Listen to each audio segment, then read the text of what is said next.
S'affirmer ou disparaître. Pourquoi investir permet de reprendre le pouvoir? Donc là, je vais vous parler d'une de mes valeurs. On va voir un ticket que j'ai pu faire sur X, voir diverses vidéos et surtout on va expliquer quelle est selon moi l'affirmation, le concept d'affirmation. Donc là, on est sur mon compte X, le Chartreux Hurlant, où je réagis, je crée des tickets en rapport avec pas seulement Nicolas qui paye, mais aussi d'autres choses, en tout cas liées à l'investissement, liées aux actualités. Et même par ailleurs, j'essaie de faire tout un narratif sur Saint-Nicolas qui est le saint patron des actifs. Lui. On va lire le ticket que j'ai pu faire. Donc affirmer, ce n'est pas gueuler, ce n'est pas râler contre le monde, la société, les normes. Ce n'est pas non plus s'exclure pour le plaisir d'être à part. Ça, c'est de l'anticonformisme adolescent, de la plainte habillée en posture. Non. Affirmer, c'est imposer ta trajectoire, c'est tracer ta ligne, c'est ne pas courber l'échine, même quand ça veut dire perdre des amis, perdre du confort, perdre l'approbation sociale. L'affirmation, c'est le vrai choix du dur, c'est préférer la fidélité à tes idées plutôt qu'un entourage hypocrite. C'est construire une souveraineté, pas l'exprimer en mots creux. Et l'une des plus grandes formes d'affirmation aujourd'hui, c'est d'investir. Tu prends ton argent, ta compétence, ton temps et tu bâtis. Tu n'attends pas que l'État t'aide. Tu ne pleurniches pas sur la fiscalité.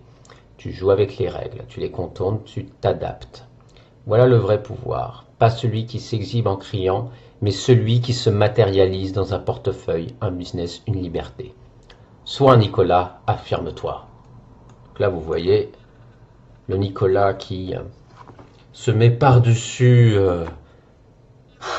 la population conformiste. Et tout d'abord, comme je l'ai dit, on va voir précisément qu'est-ce que c'est que l'affirmation. Et tout d'abord, on va voir que l'affirmation, comme j'ai dit sur mon texte, ce n'est pas du tout de l'anticonformisme. Donc là, l'anticonformisme, enfin même l'anticonformiste, est celui qui dit non par réflexe, par opposition, par ressentiment. Si vous savez, l'adolescent attardé qui dit « Oh non, mais c'est trop dur. Non, moi je préfère prendre des bières avec des potes. Dans un truc de drogué, un rebelle. » Et donc ce ressentiment, c'est un non, c'est pas un acte de force, c'est une soumission inversée.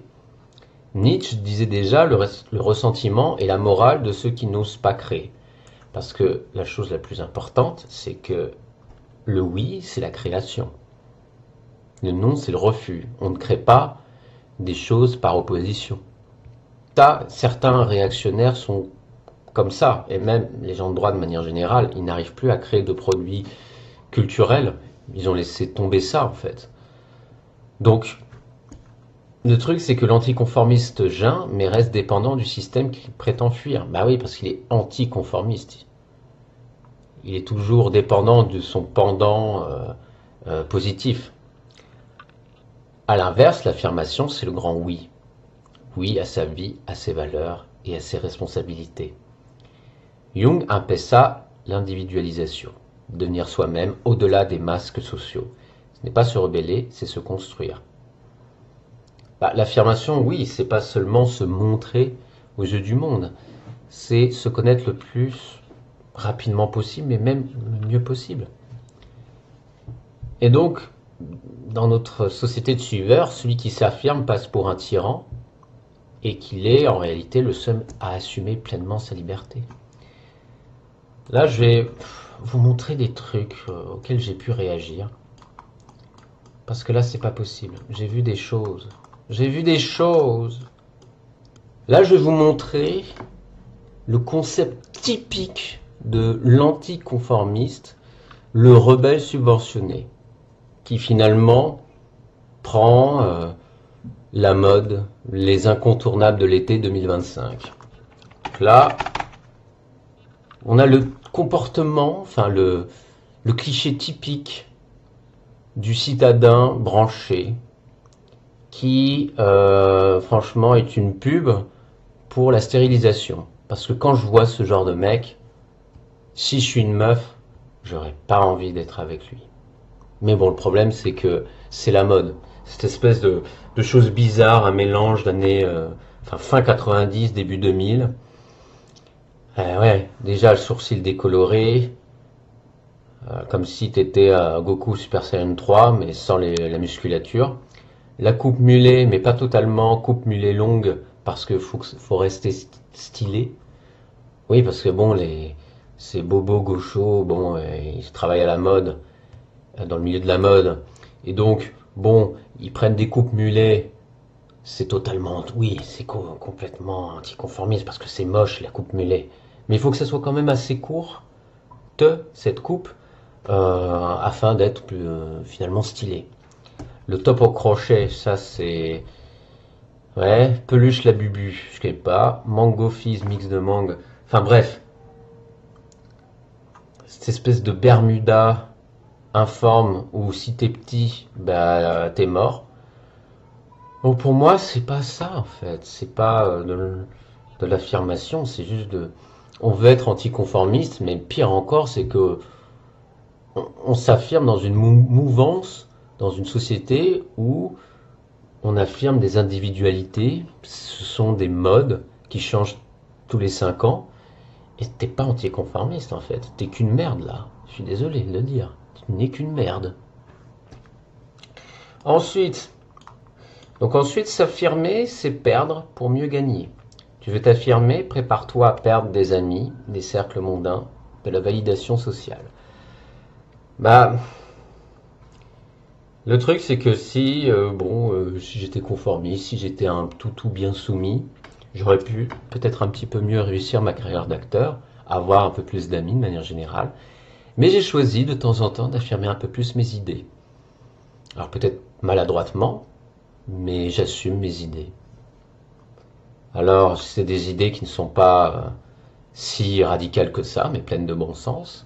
Je peux être capable d'avoir des idées complexes, mais le seul fait d'avoir des idées de droite libérale ou, je sais pas, conservatrice déjà, à Paris, oh, vous êtes le mal absolu. Donc voilà. Donc j'ai eu affaire à ça et finalement je m'en tamponne les amygdales parce que je peux créer potentiellement de nouvelles rencontres. Et tu vas y gagner en intégrité, trajectoire et autorité. Emerson, qui était un psychologue, disait « Celui qui serait un homme doit être non-conformiste ». Bon, non-conformiste plutôt doit être celui qui s'affirme. Penser par soi-même, c'est briser la chaîne molle du consensus. Et il y avait des travaux de psychologie sociale qui l'ont prouvé. Dans l'expérience d'âge, plus de 30% des gens préfèrent mentir plutôt que de se démarquer. On a besoin des gens pour s'affirmer, pour, avoir un retour. On aime bien la validation sociale. Mais quitte à n'être finalement qu'un être de papier, qu'un être qui ne voit pas, qui a peur de son propre reflet, parce qu'il verra en fait l'abîme de sa conscience. Il verra qu'il n'est qu'un masque en fait. Donc tu veux être un Nicolas? Alors tu dis la vérité, même seul, tu payes, tu produis, tu construis, et tu refuses de te soumettre aux mensonges du groupe. Enfin, on va parler de investir, c'est l'arme des affirmés. Alors là, c'est beaucoup plus intéressant pour les gens qui sont là parce que je parle d'investissement. Parce que l'affirmation, la première chose à faire pour s'affirmer, c'est investir.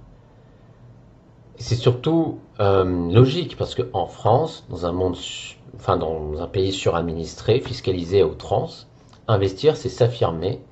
Ce n'est pas un luxe, c'est une stratégie de survie souveraine. Ça vous permet d'avoir des compétences, ça vous permet même d'être plus autonome en fait. de se dire, il y a l'argent qui travaille pour moi. Et ça c'est bien, je commence même à être de moins en moins dépendant des autres. Par conséquent, je peux aider mieux les autres aussi.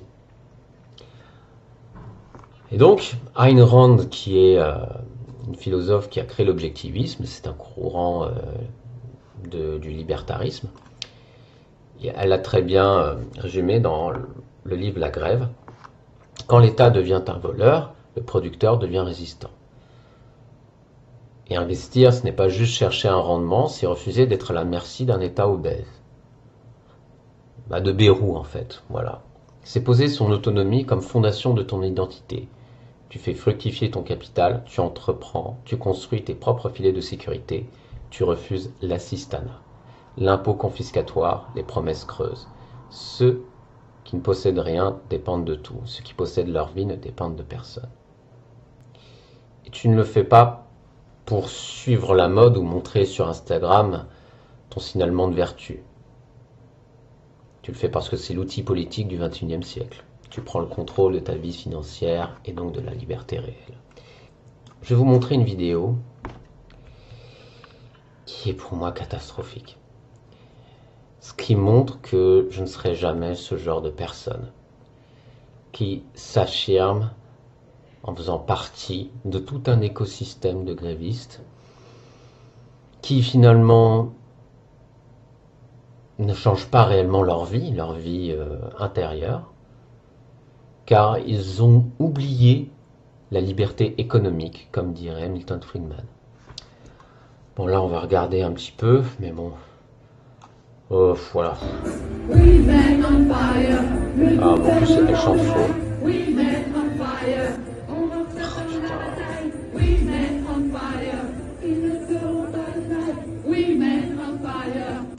En plus, c'est toujours des gens qui travaillent pas, quoi. C'est toujours des gens qui sont soit dans la fonction publique ou soit des intermittents du spectacle. Donc là, vous voyez, c'est pas la joie. Et franchement, s'affirmer, c'est pas être comme ça. C'est être par-delà le brouillard de grévistes. Voilà, écoutez, c'est tout pour moi. N'hésitez pas à vous abonner à mon compte, le Chartreux Hurlant, pour suivre les aventures de ce matou, de ce justicier intergalactique. Voilà, n'hésitez pas donc à aimer cette vidéo, à laisser un commentaire, à enclencher la cloche de notification.